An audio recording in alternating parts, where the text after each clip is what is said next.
I'm going to show you how I use the Pointoselect and the 3D printed board.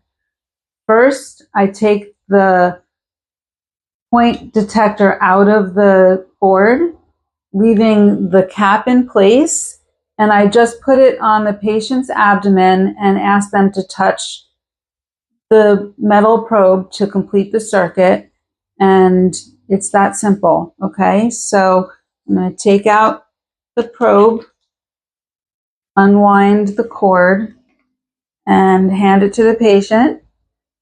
And I'm going to ask her, please rest your hand on the probe.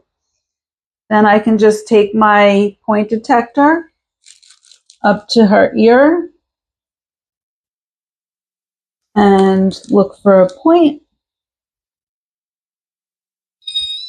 Okay, press it, mark it, and I'll take the board, and then we can put it